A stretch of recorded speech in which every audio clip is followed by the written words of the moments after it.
The coalition is led by an executive committee, which includes Madison Tuttle as vice chair from KMHS, and Leif Wagner from Easter Seals, Carl Borg from Kitsap County, Eric Harrold from the Salvation Army, Katie Knutsen from the HEN program, Bridget Glasspoole from KMHS, Allie Moyer from Housing Solution Center, KCR, Charlie Thompson from Fishline, Jessica Martin from Housing Solution, KCR, Janae Longoria from Benedict House, and Scott Willard from Kitsap Homes of Compassion. Again, we meet monthly and we talk about kind of what presentations are coming up, but also other initiatives that we can support throughout Kitsap County to strengthen coordination to end homelessness. So it's an exciting time for KHHC, and we're just happy you are all here today.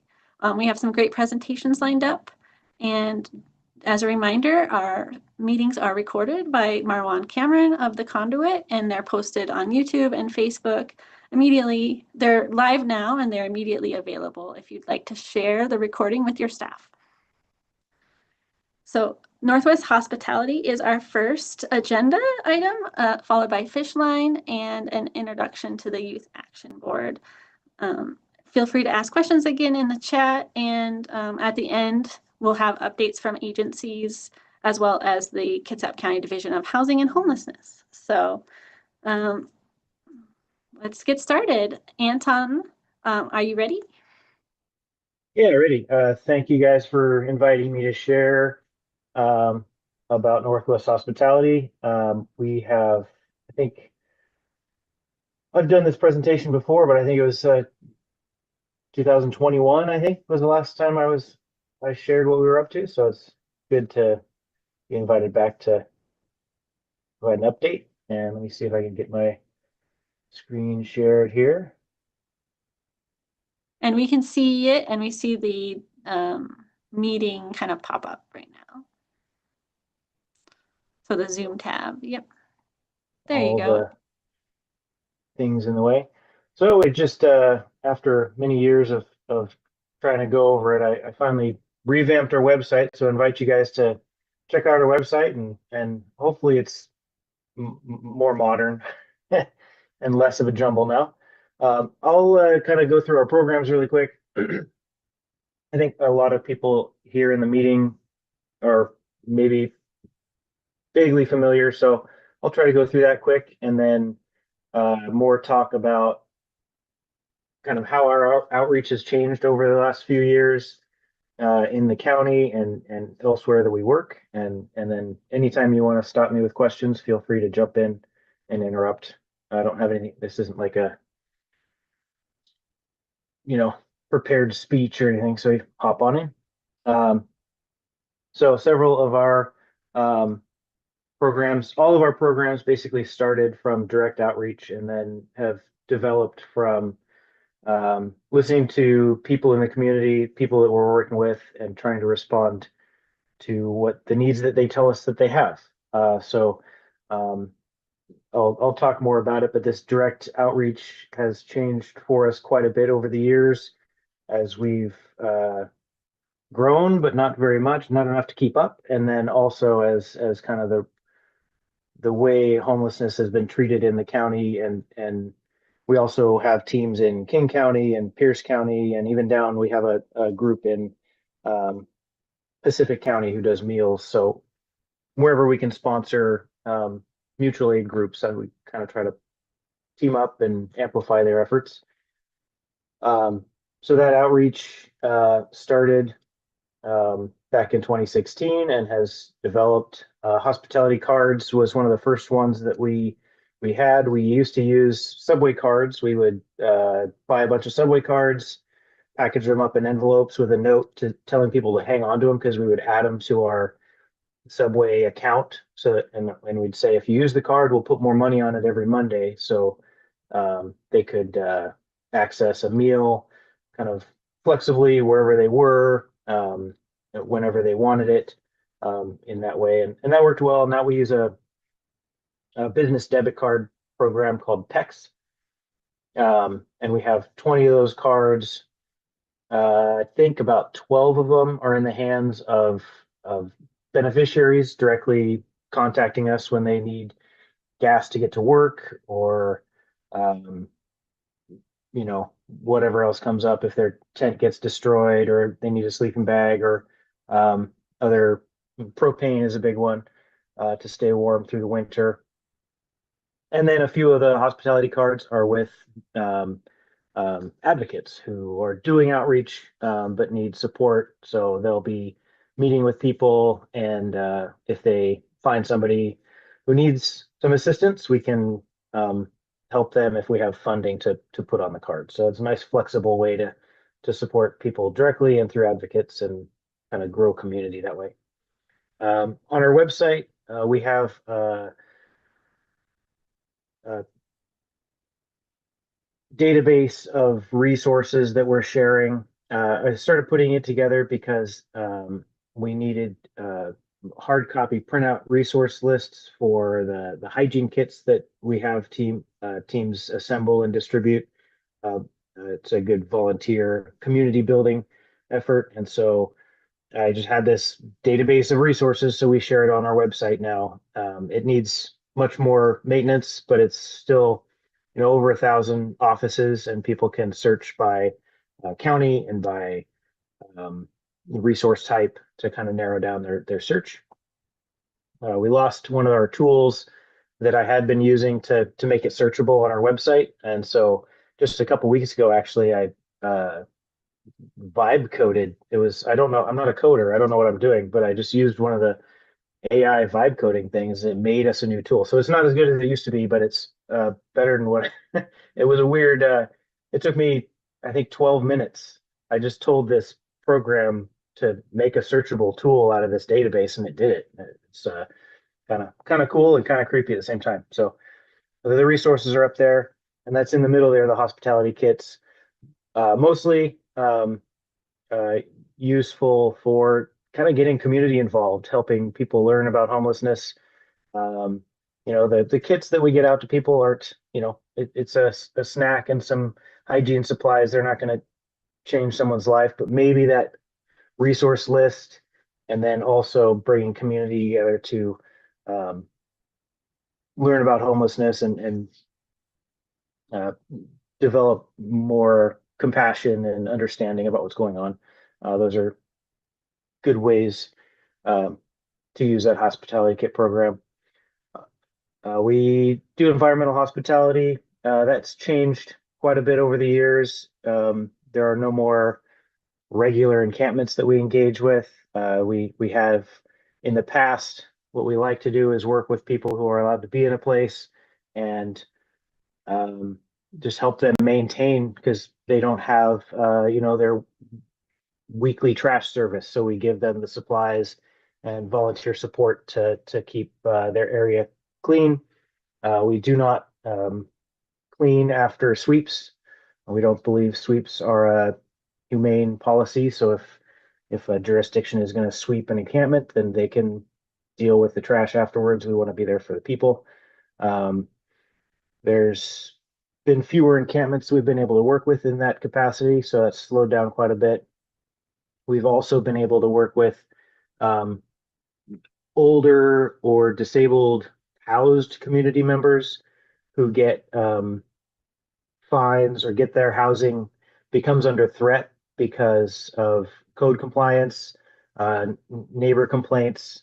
We're able to coordinate just a volunteer response to help clean a property for people who are housed but not able to take care of what's there to um, keep that housing stable for people who already have it.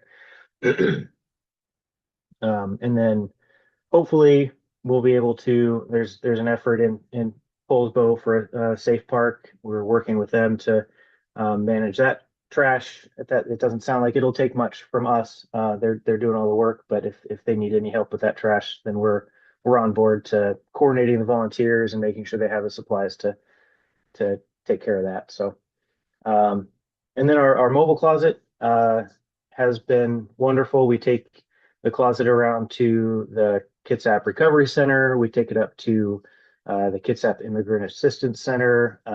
We used to take it frequently around to different encampments.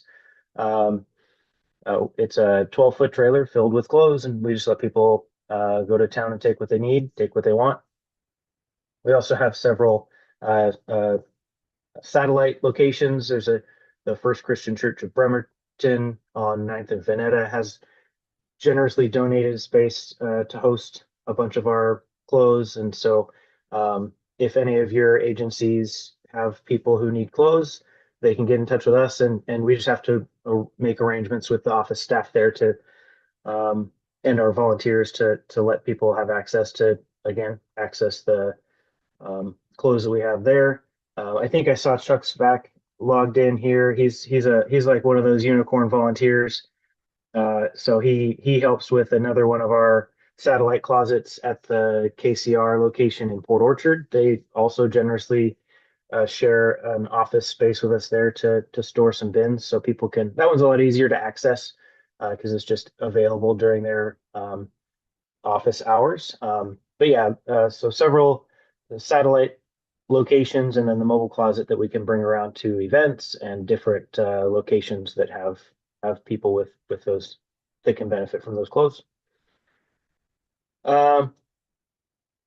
We have Pam Cohn helps with our animal rescue outreach and rehab, where when people want to get into treatment but they don't want to lose their animal, we're able to find fostering locations. We're also able to help with flea and tick medication and get animals in to get spayed and neutered and vaccinated and then back to their owners.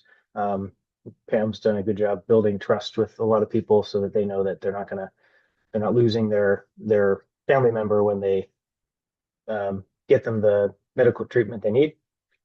A big one I'll talk about later, a big program I'll talk about later that we've really focused on over the last couple of years has been the vehicle repairs, primarily for people living out of their cars or for people who rely on that vehicle for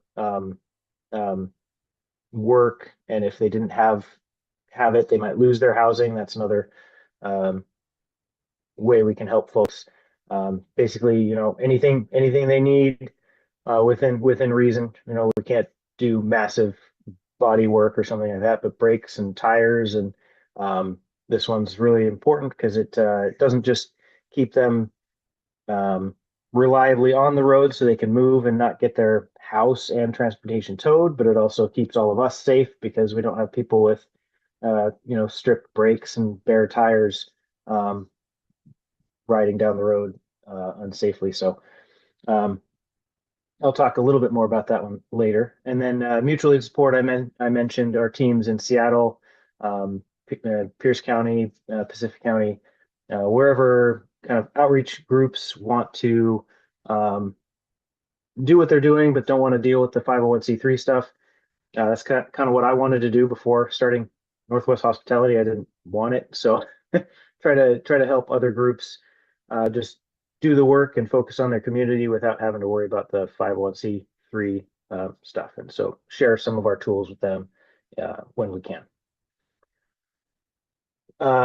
Basically, in the closing in on 10 years that we've been active, over 11,000 meals, camp and hotel stays. Sometimes campground is more appropriate. Sometimes hotel stays are more appropriate. We usually only do those when somebody's, getting ready for a job interview.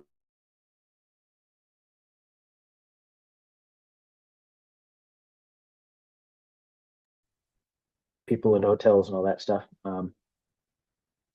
There's the propane is a big one.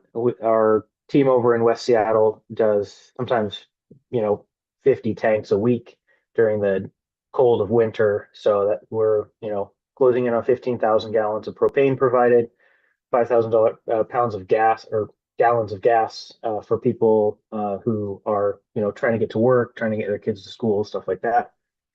The hygiene kits, we have a group over in Seattle. We haven't done a whole lot of hygiene kits, but there's one group over in Seattle that focuses on this once every year, and they do about 1,200 to 1,500 kits every year. So, and then months of rent assistance. Some of these are storage rent. I haven't.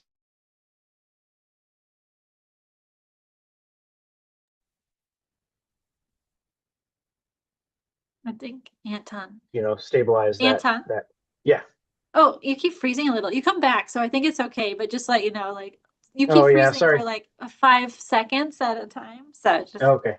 it seems Sorry to be about that. working okay, but I think it's probably impacting others. So just let everybody know I'm seeing it, but I think it is okay. It's still working out. Yeah, I apologize. I've got a bad internet connection out here. It's Um, okay. I think you're good but yeah, still. the rent assistance, some of that is about half and half. Some of it is keeping people housed in their apartments, and half of it is preventing people from losing their belongings in their storage units. Um, and then all the pet food, rehoming pets when people decide they can no longer care for their family member, and then finding medical treatments, 200 sleeping bags, and then all the vehicle repairs, and many, many socks. We're grateful to be a distributor for Bombas, so we get lots of socks delivered through the Bombas, their buy one, donate one. So we got 8,000 pairs of socks this year, and we'll be getting more. So keep rolling through those socks. So if you need socks, let me know. This is one of the most of our programs are funded by individual donors. One of the few grants that we've gotten has been through Kitsap County vehicle grant. They contributed $33,000 to our vehicle repair program over a 2-year span, so 66,000 total. And you can see a breakdown here of kind of what we were mostly focused on: brakes, oil changes, a lot of dead batteries to get people back moving if they were stranded, mini tires, and then the miscellaneous repairs is just all one-offs, and it pretty much runs the whole spectrum of things you can imagine. It was a very effective program, but I'll branch off here and share a bit about how the outreach has changed over the last few years. Um, um, we did not request, it wasn't offered to us, but we didn't request to renew this grant either, because the way, and we're very grateful for the grant, and all the county folks are fantastic. But this kind of grant is not really appropriate for a nonprofit of our size. It changed the way we do our outreach very drastically, largely because it's a reimbursement based grant. And so I had to keep spending money I didn't have in order to access grant funds. And then so every request that came in, I had to balance, well, if I help with this, am I not going to get access to some of these grant funds? And so the past couple of months, returning to not having to worry about make making sure those grant funds were accessed has been really a huge relief. And we've gotten back to just being able to respond to people directly and more clearly about what we can and can't help with. So it's a really kind of unfortunate thing with the system, how the system works, because I think this is universally regarded as a very needed program and service, but we can no longer fund it with grants that are managed in the way they are. So we're looking at hoping to find some corporate sponsorships, or things from all the mechanics in the area that we keep sending people to. Would be great if we could get those or businesses sponsoring us on a yearly basis. So we're looking at new ways to fund this program, because it's strong program, and we love doing it. We enjoyed working with the county, but it just doesn't work with our size. We don't have any staff. We don't have any offices. We don't have any way to really manage that. So looking for ways to grow this in a different way. So but yeah, we were able to reach almost 80 people in that time, get them back on the road, and that's just through this grant. There was a few others. This was just in Kitsap, so we were also doing vehicle repairs in, Pierce County and elsewhere. So One of the things that we do that I don't see too often is we started in 2024 tracking our unmet needs, all the requests that come in that we are not able to say yes to. And so we have a running tally of these. And $5,000 in January of unmet needs when people contacted us, and I was forced to tell them that we couldn't help. That's kind of on the low end. And September 2024, that over $25,000, that's on the upper end. But somewhere in that range, quite often $12 to $15,000 worth of requests each month that we have to turn away because we don't have the funding to cover those requests. So people are reaching out, and a lot of times we have to say no. And there you can see a kind of a breakdown of what the requests were that we weren't able to meet. And usually we do our best to provide referrals when we aren't able to say yes, but usually we're the person they've been referred to after they've tried all the other spots. So there's not many other places to go after they're chatting with me. So this isn't really designed for you guys as an audience, but this is the last picture in the slide. So happy to answer any questions if there are any. I think some of the ways, our outreach was drastically changed over the past few years by that grant, which was through Kitsap County, which was a good experience for us to have. We appreciated the grant and the partnership, but learned a lot about what makes us valuable in the community, because we're kind of outside the system, but still seem to be useful to a lot of folks. So staying less traditional seems to be one of the things that makes us more useful. And then the way that homelessness response has changed over the last several years. A lot of people in the county don't like to say that we sweep people, but that's frankly not true. It's not what we're seeing. We conduct sweeps. We don't allow encampments to exist any longer, and that has made my outreach as just a volunteer community member immensely more challenging. And it's hurt people, and I see it when I go volunteer at the severe weather shelters. People are more stressed out. They're more on edge. They're more easier to be irritated, and it's created more issues in those kind of congregate settings, even during the emergency shelter moments when people just know, I don't want to be outside in the freezing weather. So people still aren't, and a lot of people don't come to the shelter because they know what it's like, and they are trying to avoid those situations. So we're missing out on meeting the needs of a lot of people because of the policies that we have in Kitsap County right now, with making being homelessness illegal, essentially, basically, in the cities and the county, and that's really had a negative effect on how we can connect with people over the last several years. Thank you, Anton. And your perspective and just real world experience is something we value here as we, are learning from each other, right? And so Roland has a question as well, but thank you for sharing. Anton, just wondering, portable showers in progress? Slow progress. The older unit, Kitsap Rescue Mission donated their 2 showers to us, and it's been a little more than I bit off more than I could chew. The older unit needs about $4,000 worth of work, and there's a group on the Key Peninsula who's working on finding funding to do those repairs.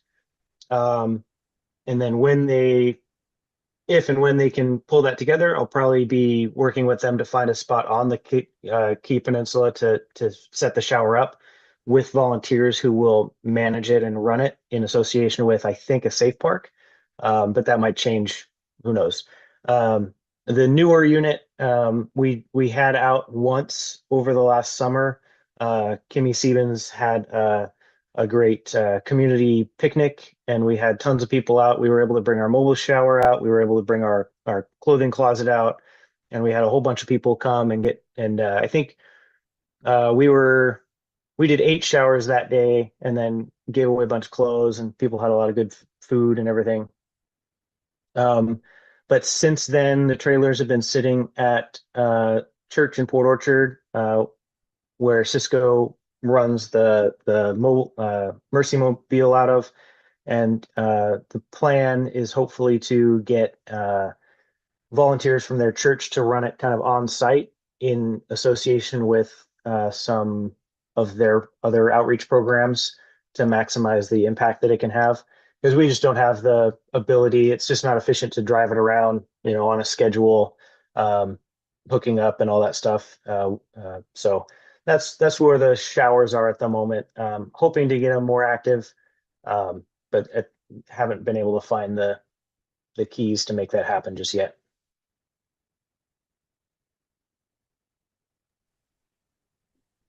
Any other questions for Anton? It sounds like you're trying to fill gaps from Northwest Yeah. Hospitality's perspective. Like there's a lot of gaps. And so if we had any even questions of like we're seeing something or like we don't even know like maybe what to do, it sounds like you might be a resource for that as well. Again, the vehicle piece where you're trying to get sponsorship, so you might not have the money or the funds to do something like that, but it sounds like you're very well networked in the community to support. Yeah. Part of what got me started was wanting to help grow that network between organizations and fill those gaps, and just respond to whatever need came up as best we could. So if there's a program that's missing that we can plug in, then we can absolutely. That's kind of what the goal was. And you work with a lot of organizations too, or Yeah, and we'll work with absolutely anybody. There's a question, is there a certain age demographic that you assist, or is it all ages? All ages. Yep. It frustrates a lot of the groups that we do work.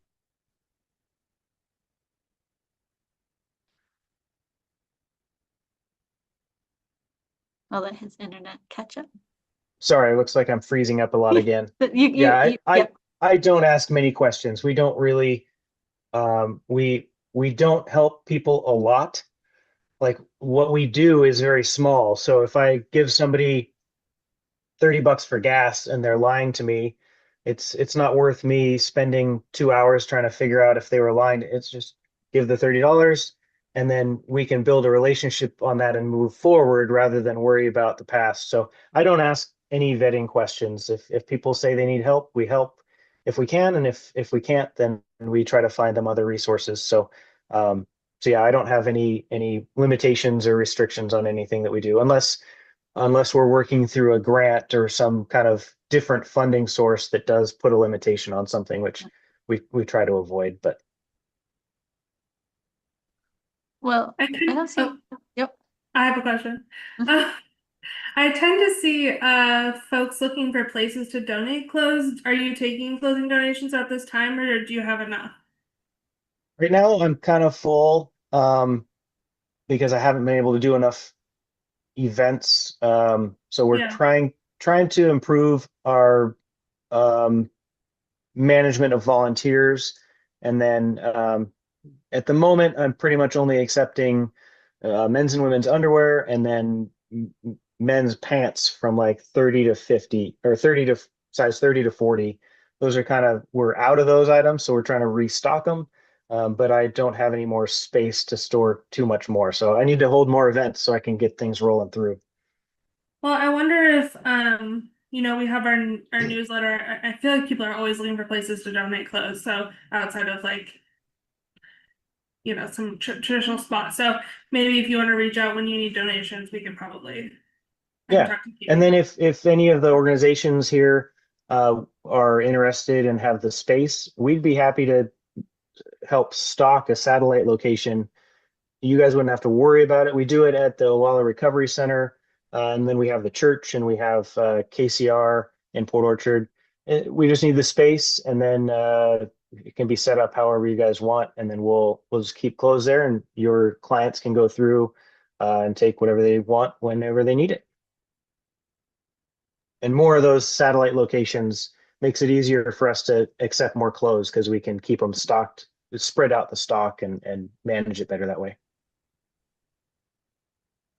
Well, thank you so much, Anton. And yes, please reach out anytime you want to share information with others. I think that there's so much opportunity for collaboration and supporting Northwest hospitality, even getting the word out. So let us know. And thank you so much for presenting again today. And I'm excited to see your new website. Thanks. My pleasure. Thanks very much for having me. Thank you. Bye-bye. Okay, I am going to take away co-host from you, Anton, and give it to Charlie just a second.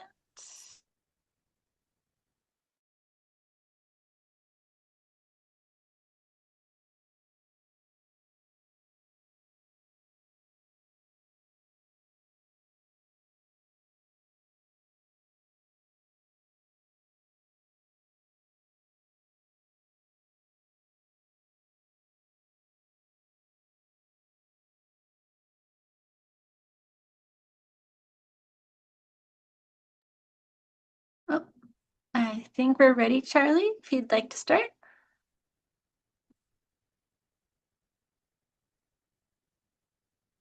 Looks good. All right. Thank you, Katie. Good afternoon, everyone. Hopefully you can see the PowerPoint okay. Katie, we got a thumbs up. You can see it? All right. Very good. Looks good. Yep. I also want to welcome Adrian Briggs joining us from Fishline today. And we just want to give you an update about what we have going on here. So let's get started. First off, one of the things we like to say is people are working really hard. And sometimes it's just not enough. And that's where Fishline comes in to provide for basic needs in extraordinary ways. You can see a snapshot of our mission, vision, and values here. Here's kind of an overview of who we serve and where they come from. One of the things I want to point out is that when it comes to our free food market, anyone from anywhere can come and access free food. For all of our other services, it's people who live within or work within the boundaries of the North Kitsap School District. So that's one way to look at our services as we go through them. You're going to see 53% of the people we serve come from the North Kitsap area. The biggest growing area we have, and this would be people coming for food, is in the Bremerton area. That's up to 22% of the people we serve.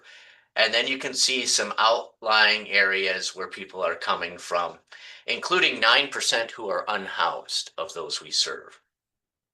I'm not going to go through each of these graphs, but I think it's important to point out just what kind of growth we've seen here at Fishline, and I'm sure many of you have seen similar increases in the amount of people you're serving. But just back in 2021, we served just over 28,000 people. These are repeat visitors now, so they can count more than once. This last year, it was up to almost 107,000, just to give you an idea of what we're seeing.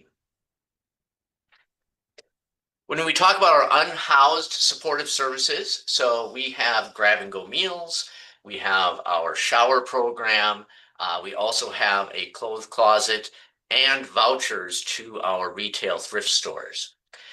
We are involved with Safe Park programs, gas cards, Orca cards, hygiene items, and then you can see a number of other things that we provide for folks who are experiencing homelessness. We also have what we call our navigator services.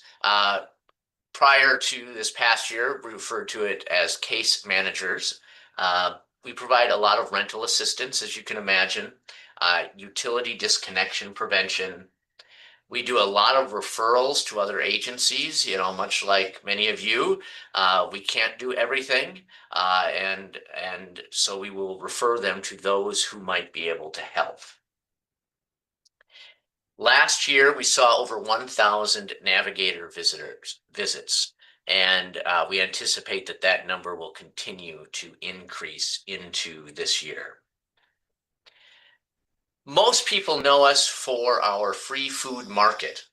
And I wanted to give you a snapshot of how we source our food because it is really drastically changing with cuts at the federal level, with changes to our grocery rescue partners, and so on. So just to give you an idea to unpack this slide, I want to start at the bottom actually, where you can see we saw an increase of 12% in the pounds of food that we delivered to our community.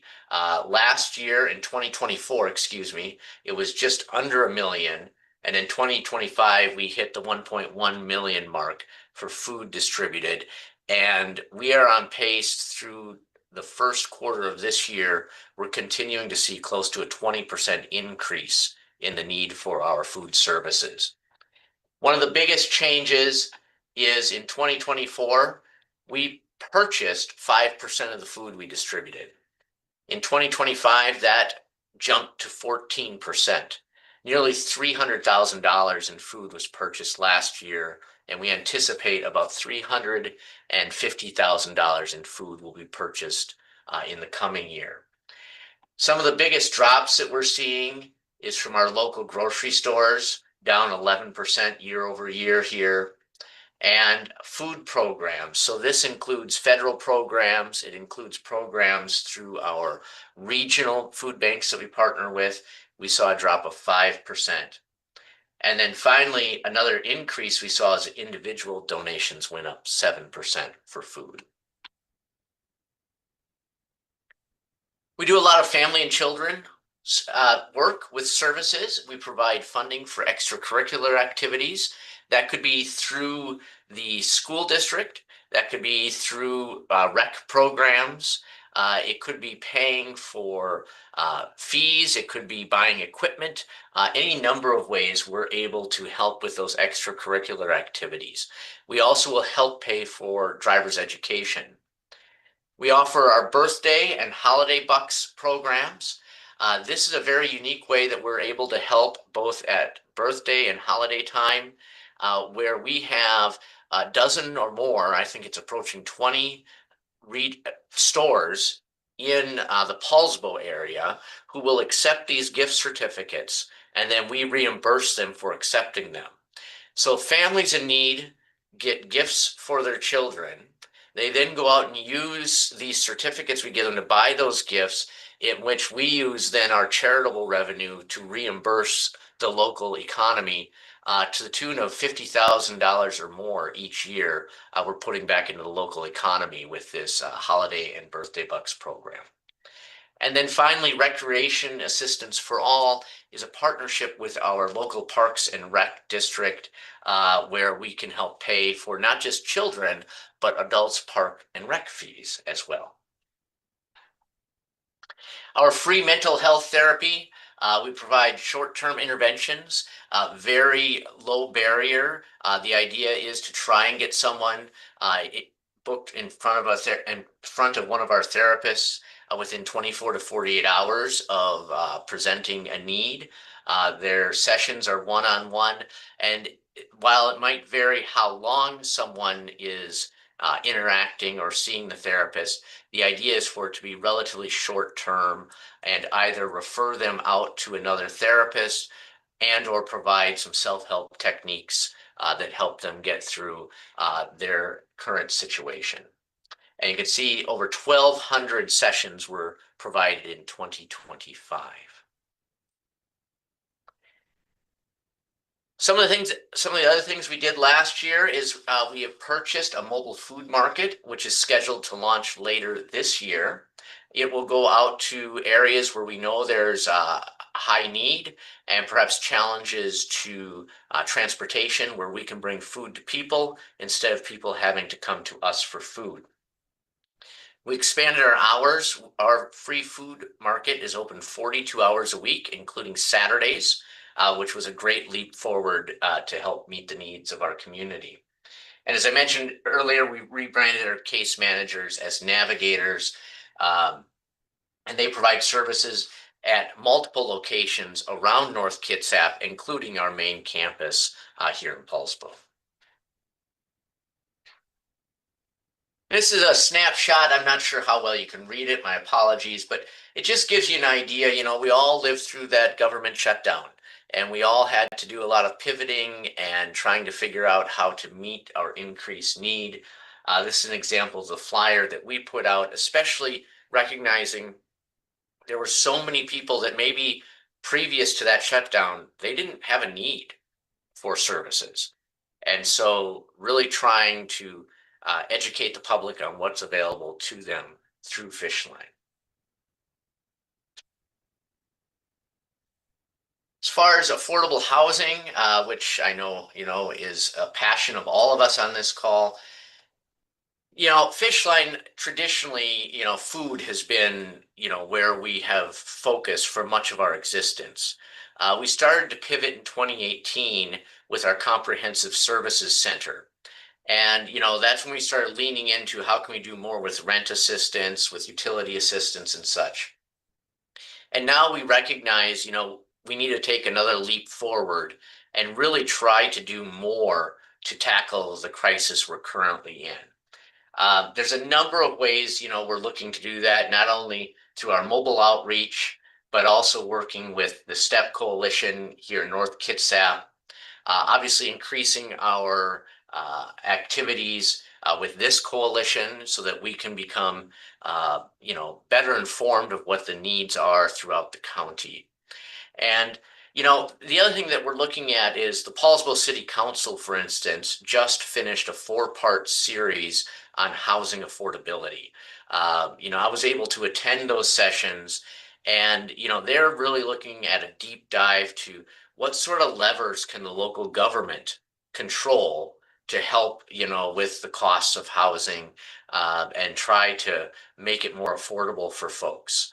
And so I look forward to getting, much more involved in that and increasing what we're able to do at Fishline. A few operational upgrades. We're looking to to acquire our mobile food market. We are going to be relocating our retail thrift store second season into a larger space within the shopping center it currently exists. This is going to allow us to produce more earned income, which of course having that diversification of income is very helpful for our ability to serve our community. We're looking at remodeling our market. As I mentioned, our building opened in 2018. And we are now serving more than twice as many people as it was designed for, which is requiring us to make some adjustments. And we are also in the process of working on leasing a 2-acre piece of property to expand our garden. It'll be more like a farm so that we can provide more fresh produce to our neighbors in need. And with that, that's a very quick run around of what we have going on at Fishline. I know we're a little behind schedule, Katie, so I'm happy to answer questions now, or if you prefer, you can contact us with our email addresses there. I think that was a perfect presentation, Charlie, and we do have some time. So if anybody has questions, feel free to raise your hand, put it in chat. I don't see anything yet, but can you go over again so your food market is for all, but there's some restrictions on for the North Kitsap area, or essentially more services available to the North Kitsap area. Is that correct? Yes, that's correct. So with our free food market, anyone who presents can register as a client and be able to shop in our food market. Those other services I spoke to, including the rent assistance, utility disconnection services, the children's and family services, for those items, you have to live in or work in North Kitsap School District's boundaries. Okay. And is that Anything you'd based add on, to that, Adrian? Anything? Does that cover it? Okay. Yeah, or be unhoused. Or be unhoused. Thank you. Yep. oh, okay. So I was just curious about, do you think this is a model that you could see that other communities could replicate as well? Since it's, again, I don't know where's your revenue coming from, but I think it sounds really like you're growing steadily and you're seeing all these opportunities. Sure. So just on the revenue side, Mhm. you know, we surpassed about 6 million in revenue in 2025. That includes about 45% in kind, which is the food that's donated, the material donations to our thrift store. But we are extremely well supported with charitable revenue in excess of $2 million, which what that provides is a lot of unrestricted dollars for us to use. One of the things that we are seeing is, you know, I'm seeing our fellow food banks, many of them that are looking at building or are in the process of building, are looking at us as kind of the model. How can they bring in more services so that they can better serve the community with more than just food? I know, I think Helpline House in Bainbridge, they're in the process of building a new building. South Kitsap Helpline also recently acquired new property, and they're hoping to expand some services as well. Bremerton Food Line, I think, is bringing on some rotating additional services. I don't want to leave anyone out, but those are the ones that come to mind. And so what is the other part of your revenue? What does the restricted revenue come from? Oh, sure. So we get a number of grants and or contracts. So for instance, a lot of our rent, you know, we get a contract from the county, you know, to help out with people with housing and such. You know, and you know, one of the challenges is, of course, not everyone fits nicely into those requirements, and yet there's still a need, and that's where we're able to use unrestricted dollars to help them out if we identify that need beyond what some restrictions that come with other revenue. In our retail store, as far as other revenue goes, we're approaching about $700,000 in retail sales. So anything that is surplus revenue, of course, goes back to the organization to help with programs and services. That's just amazing. And again, when you think about diversifying revenue and making sure that you can continue offering the programs that you are, I just appreciate you sharing all of that. And Rachel asks, what about help with DL? And I don't know if that means driver's license. Rachel? Anybody have a guess?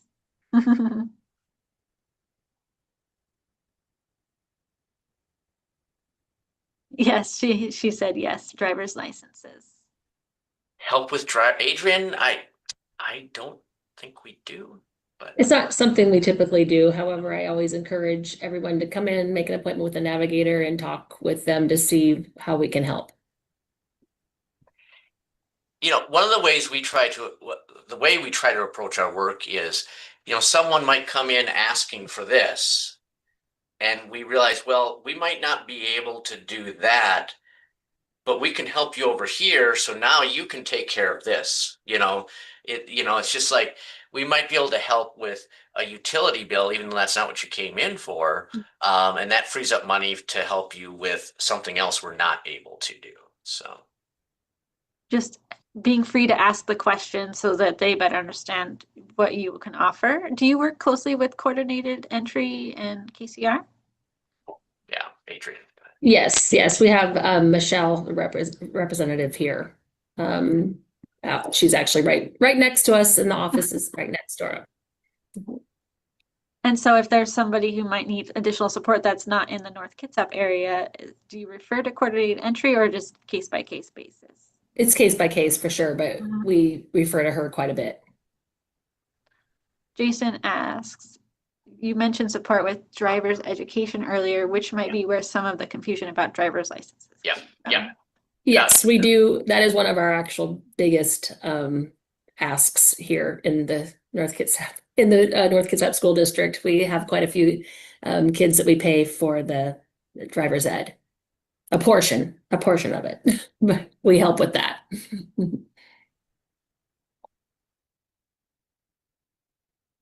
I don't see any other questions. Any final thoughts? Just thank you for the opportunity to share what we're doing here at Fishline, and we're happy to be a part of this coalition. Oh, and thank you, Charlie. And Annika does have her hand up. So Just on that driver's ed point, is that just for North Kitsap students? Yes, it's students in North Kitsap School District. So that would be North Kitsap High School and Kingston. Okay, awesome. Good to know. Thank you. thank you, Adrian and Charlie. And yeah, please share your information if you'd like in the chat. And Charlie also serves on the executive committee for KHHC. So we have lots of conversation about how we can better coordinate, not just in a lot of the areas that we're normally in Bremerton, but really thinking about ways to understand the models throughout the county and how we can replicate those. So we're always interested in sharing information. So thank you.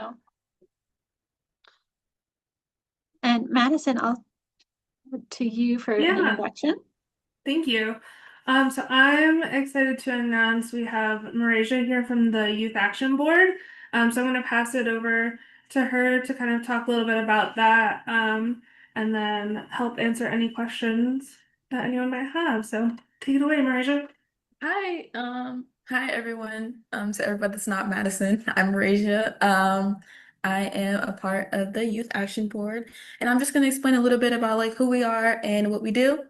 So our board is a group comprised of 18 to 24-year-olds coming together to create change for youth experiencing homelessness and marginalization.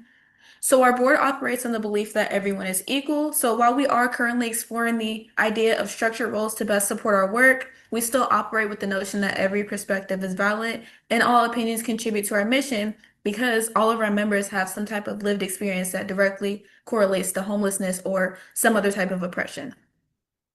So our main mission statement is that rooted in lived experience, we unite our passions to bring hope, advocacy, and equity, ensuring youth voices drive real change into ending homelessness. We serve youth as young as 7 years old, focusing on those demographics that are often overlooked.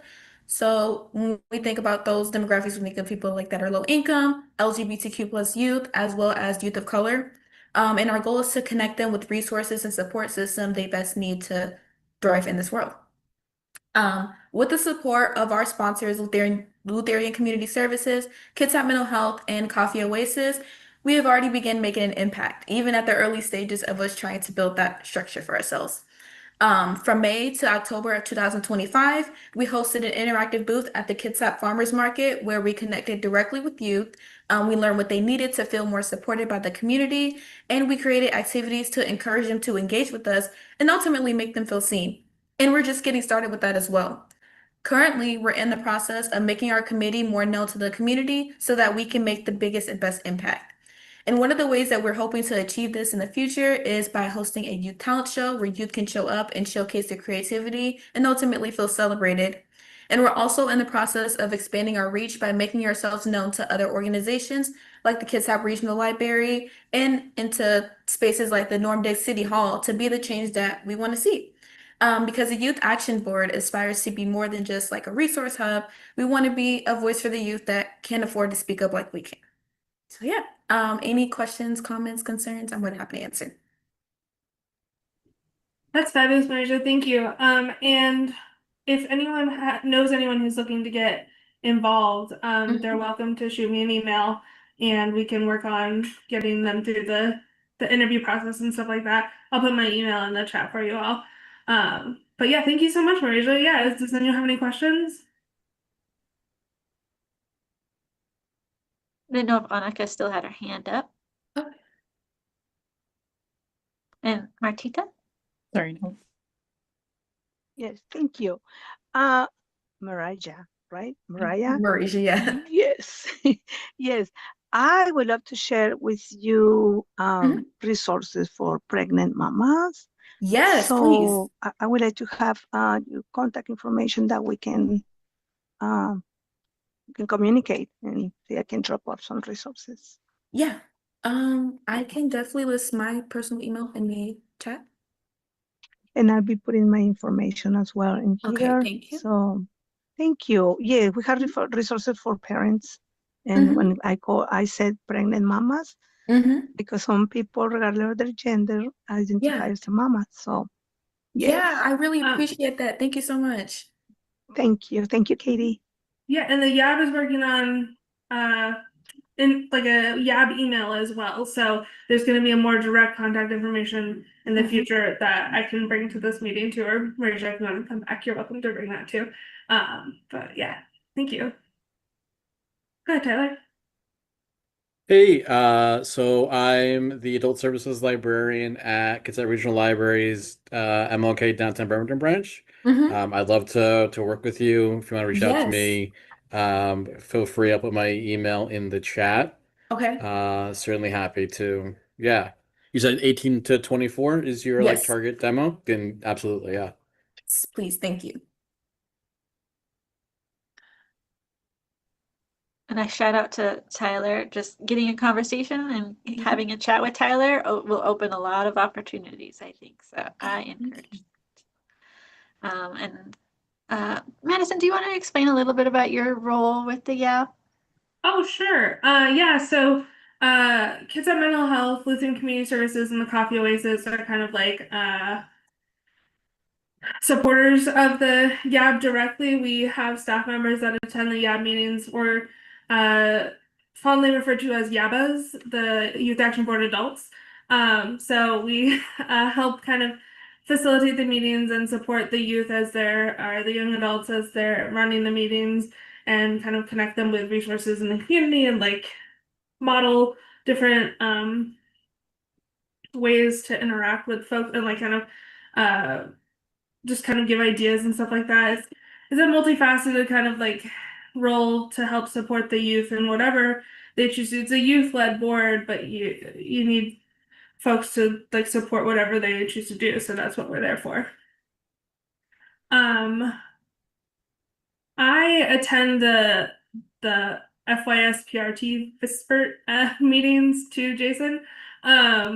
So those are really interesting. I haven't connected the YAB with them yet, but that might be a cool thing to do too. Thanks for suggesting that. Sorry, I was looking at the chat. Yeah, of course. Is the YAB brand new, Madison? It's about a year old, right, Marisha? April 2025 is when we launched. If we have an organization looking to get feedback or, really, get some input from young adults, would it make sense? Is that one of the purposes of the YAB, to kind of reach out to the YAB and see if they can join a meeting and we can get some information? Yeah, absolutely. Yeah, I would definitely be interested. Yeah, you can reach out to me or Marisha and we can connect you with the rest of the YAB. And then bring your ideas to them and stuff like that. They were kind of mostly created for like the community partners to get feedback on their policies and procedures, but it's grown to be a beautiful like community engagement like thing. So it's pretty cool. Well, I work for Bremerton Housing Authority as well, and I just wanted to share that having a partnership with KMHS and Evergreen Bright Star, and we're currently, in the process of starting some strategic planning. It might be a good opportunity to connect. Yeah, that's a great idea.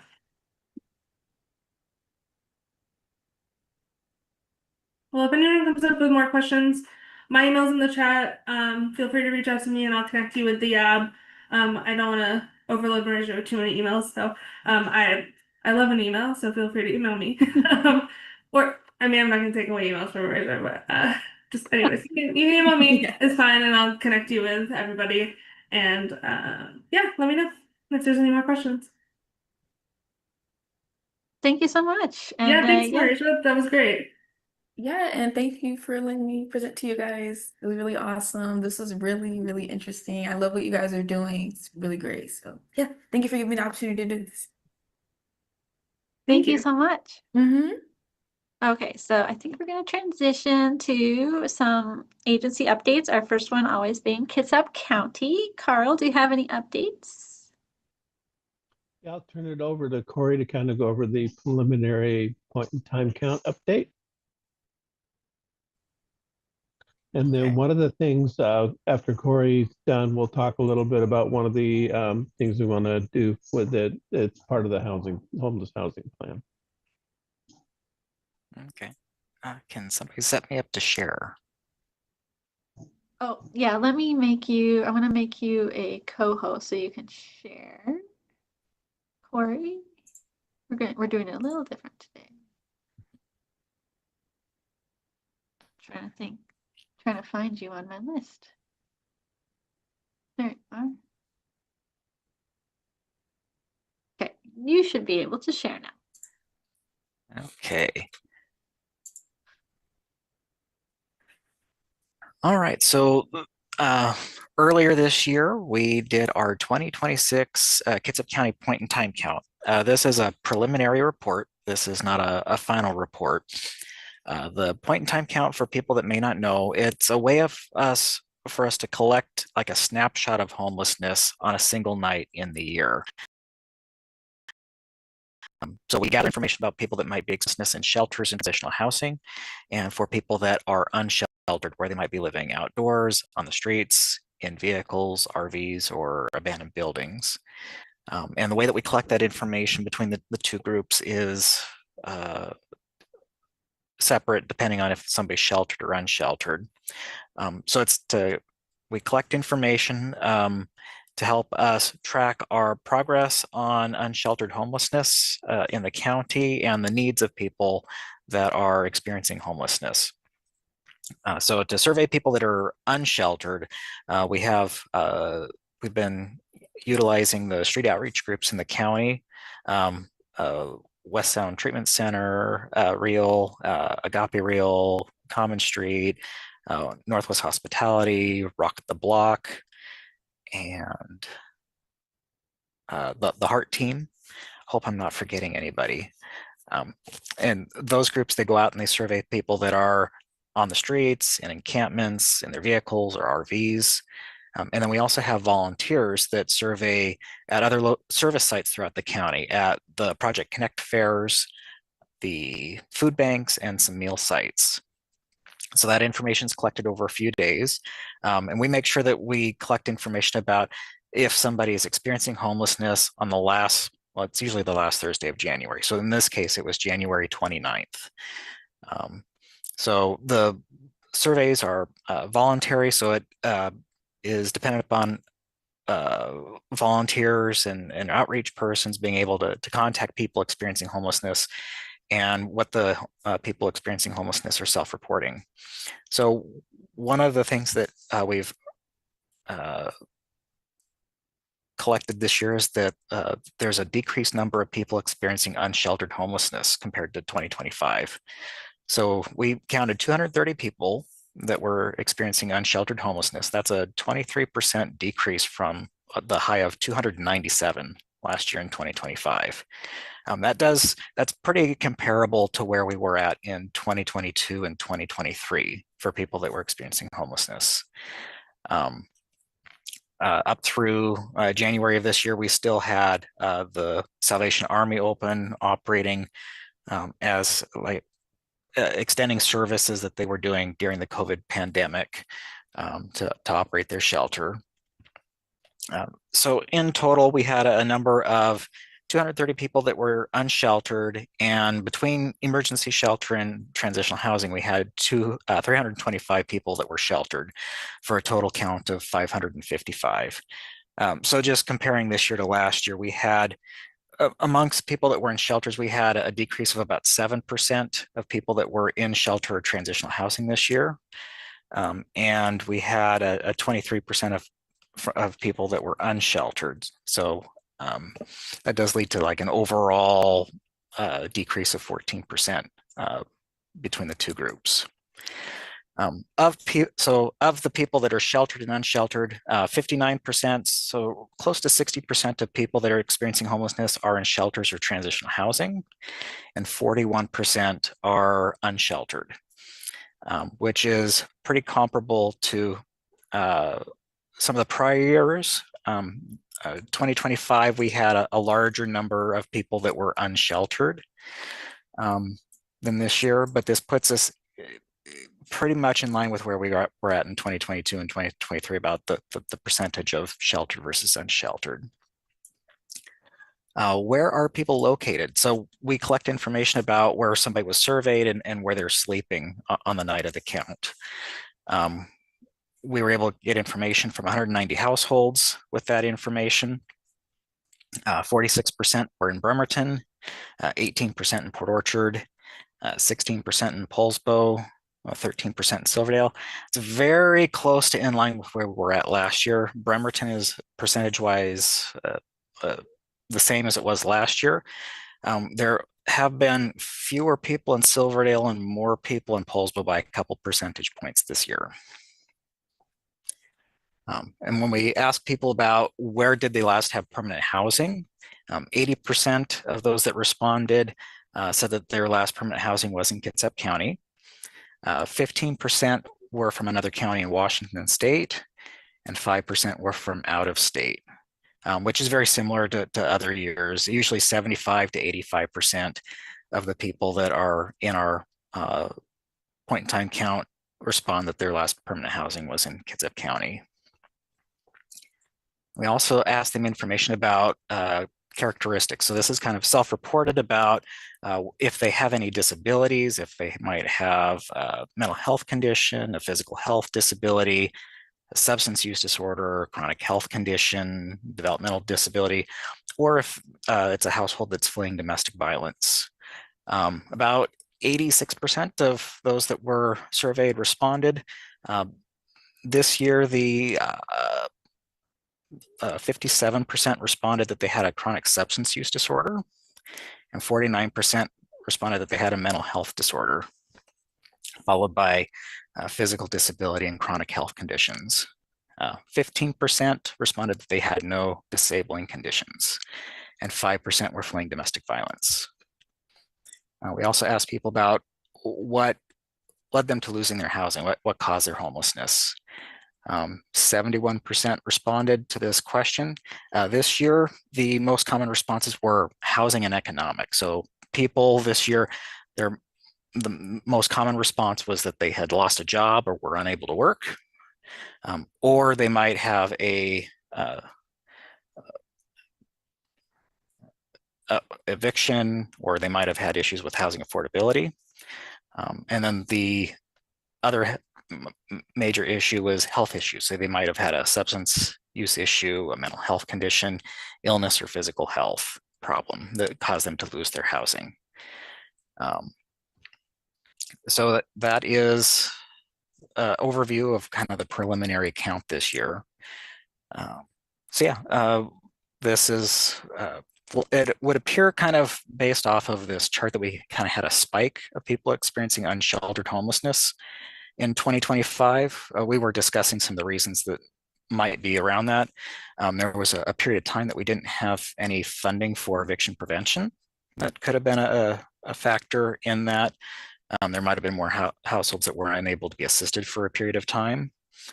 We had also discussed that there's a lot of work that's from the outreach teams where they've built these relationships with people over time and help move them onto recovery or onto treatment or into housing. And I think the outreach teams that have had a lot of success working with people that have been chronically homeless that were not going into housing or other services. Are there questions? I don't know that I can see them. I don't see any questions yet. Again, feel free to chat your questions or raise your hand. Can you explain a little bit, because I know on the website it always says preliminary. Do you ever finalize these, or what happens to the preliminary results? So the preliminary information is compiled by the county. The certified numbers come from the Department of Commerce, and that doesn't get filed from the Department of Commerce until early June. Oftentimes our counts are very, very similar. If there's a change, sometimes it's because that there's been information that was corrected in our database about a household that was being served, but it should be very close for the number unsheltered. Shouldn't really typically change unless it's like one. Well, these are the numbers So that's why we you say provide. preliminaries, because Commerce does not want us reporting these as like the final numbers and reporting this far and wide. It's just so this is our way of saying that, yes, this is what we've compiled, this is what our information is showing, but it's going to take more time for us to get to our final numbers. That's helpful. Thank you. Now, the other thing that I'll point out is for people that are experiencing unsheltered homelessness, this year about half are in vehicles and RVs and about half are out of doors or in encampments. Last year, it was actually pretty similar last year, but there's been a trend over the last 3 or 4 years to where it's about a 50-50 split between the two.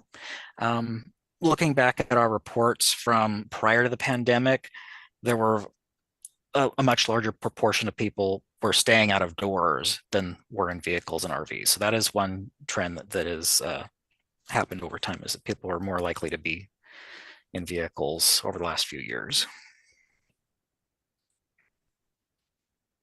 Well, thank you, Corey. I don't see any follow-up questions, but Martita has raised her hand now.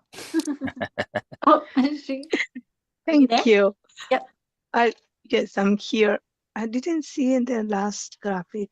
Do you measure this by race and ethnicity? You have numbers, how many people you guys? I do. I don't put it into our data? preliminary report, but I do have that information. So if you were interested in that, you could send me an email, and if there's something specific you're looking for, I can certainly pull that out for you. I know that oftentimes we get requests about people that are youth or for veterans. Oftentimes they'll reach out to me. So if any of you in this group have any specific requests that you'd like information on, you're welcome to reach out to me, and I can help put that information together for you. And the other question, if you have on your database, if you encounter, I will be specific, Latino, Hispanic, sorry, and you have any captured data about the language, language barrier? Yeah, from the Project Connect fairs, we did collect that this year. We were asking people if they needed an interpreter and for what language. I still need to go through and put that together, but we did collect it. Thank you, Corey. Appreciate it. Absolutely. And I also want to thank all of the outreach teams and all of you here that have helped with the count this year or in prior years. It takes a huge amount of volunteers to make the count work and to get as complete and accurate count that we can. This year we had 50 volunteers that participated, and they donated over 400 hours of time for the point in time count. And so I couldn't do this without all of you. And so I appreciate your help. Thank you, Corey. I think, Carl, you had another agenda item? Yeah, one of the things that was brought up during our for our 5-year plan was putting together a list of all the nonprofits in the county and knowing what they do. So if you're if you're working with someone with disabilities, what other nonprofits also work with those that we can tap into. So we're looking to put together a committee for that.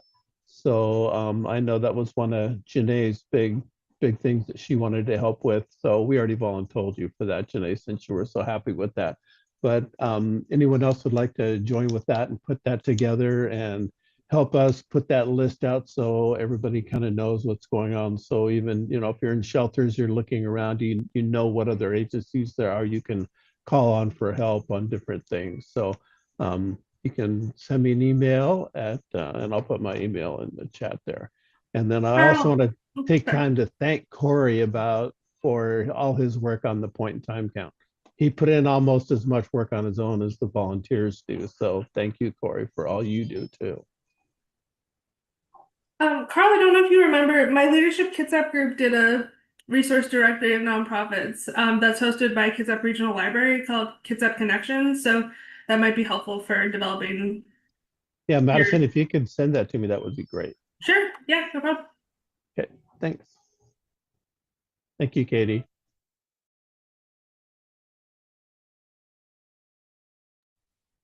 Thank you, Carl and Corey. And I think we're at the end of our meeting. Anybody have any agency updates that they'd like to share with each other? Martita, I see you. Raising your physical hand. Thank you. Thank you. Just remind everybody we have the Nurse Family Partnership program for pregnant people. Also the PPS line, which is a parenting and pregnancy support line, which is 360728 baby. It's so easy, 728 baby. So people can reach out to us and we can provide immediate resources over the phone. But also we have the Mama Moves Kitsap, which is the postpartum support group. You guys can go to our website, Kitsap Public Health District, and also we have Kitsap Mama Moves on Instagram. So just wanted to provide brief information, and we are here to support anyone. So thank you so much, and I'll be happy to come to your organization and give a presentation about our programs. Gracias. Thank you. Thank you. Gracias, Katie. Annika? Hey all, I am just sharing, I've connected with some of you, but I am transitioning out of my role at Kayak at the end of this month. So I just wanted to thank everybody for being awesome. I love the Kitsap community that we have and getting to know many of you, and just sharing that Jasmine and Violetta in our family services team are still here helping do resource navigation with folks. Our immigration legal services and everything else continues, and there will be a new person in the position that will meet you all in the future. That's not confirmed quite yet, but just wanted to thank you all and share that. If you don't hear from me, I'm going to be pursuing grad school and focusing on that for now. So thank you again for being awesome. Madison asked, well, first of all, Annika, we are going to miss you, and I'm sorry we couldn't have connected. There's a lot going on at Kitsap, as we all know, so I appreciate you and excited for your new chapter. Madison did have a question, though. She said she was trying to get a hold of Kayak to do a presentation, but she didn't have a direct email. Is there anybody you can connect her with?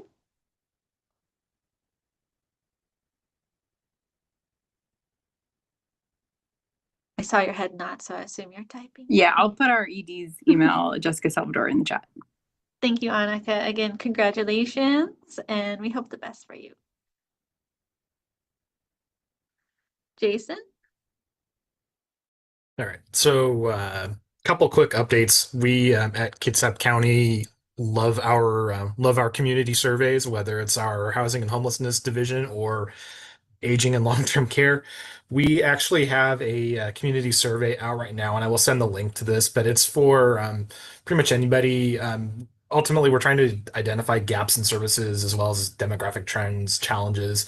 It helps inform our area plan, which is this 144-page document, if any of you are up for a little bit of light reading, but it basically maps out kind of what we're up to for the next few years. So it's just really good information. It helps us quite a bit. So if you're able to take the survey or share it with somebody else that can, it's pretty helpful. It goes until March 31st. So that's the one update. And then we also recently launched our medically tailored meals program for our health-related social needs program. This is for people that are on Medicaid, so certain Medicaid programs. What this program will do, we're actually working with Meals on Wheels Kitsap, and they're working with another organization to provide medically tailored meals to people that are eligible. So if that's something you're ever interested in. Again, people that are on Medicaid, definitely let us know. But I will link our website, our survey, and our contact info in chat. And then just as kind of a generic reminder, we also have our information and referral resource hub. So just if you ever have questions about for resources for older adults or adults with disabilities, just give us a call and we'll try to point you in the right direction. So thank you, everybody. Thank you, Jason. Roland? So I had a quick question in regards to the Project Connect. When do we think we're going to start the planning evolution for next year? Because I need to start trying to reach out to doctors like about next month because they schedule so far in advance. So I need to know our dates and whether we're going to have 3 of them, a single event, or what the plan is. That's Thank a good you. question. I like your question, Roland, and I think it depends. I think point in time count's changing a little bit next year, and so maybe some discussions in the county about what that looks like. Carl? Yeah, we're not required to do it next year. It's the state changed it to where it's every even year for doing the point in time count. The commissioners did express interest in doing it again next year. So we're just finishing up this year. We're not quite thinking about next year yet, totally.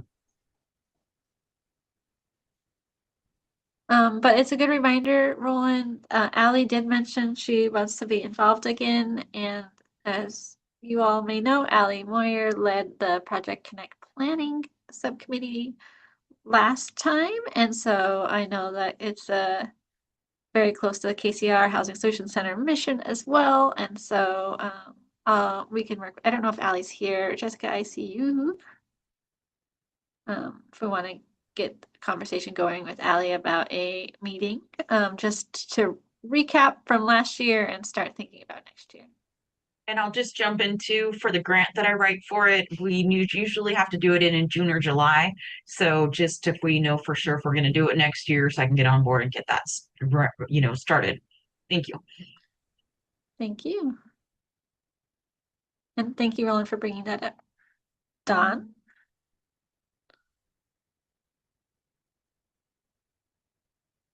Yeah, I just wanted to touch again on the basic food work rules. This is Dawn from the Bremerton CSO, DSHS. They have returned and people only get 3 months of food benefits without meeting the work requirements. And we're approaching the first full 3 months.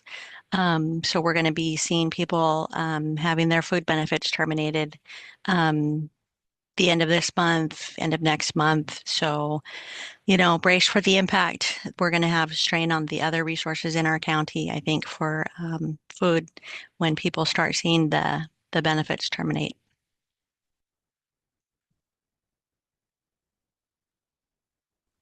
Thank you, Don. Anyone else have any reminders or updates? Can I put in a little plug about our awards?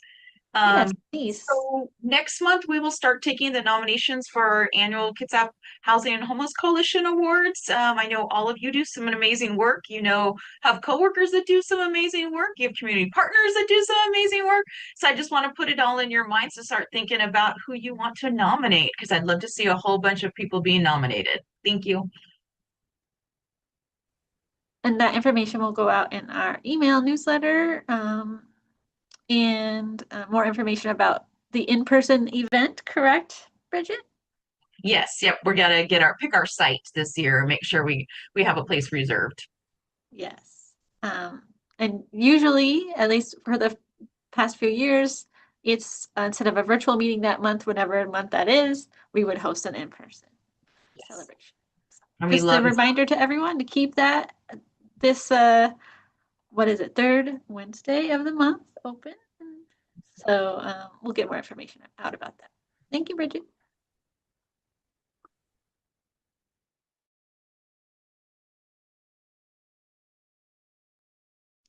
I did see that there was another update earlier today.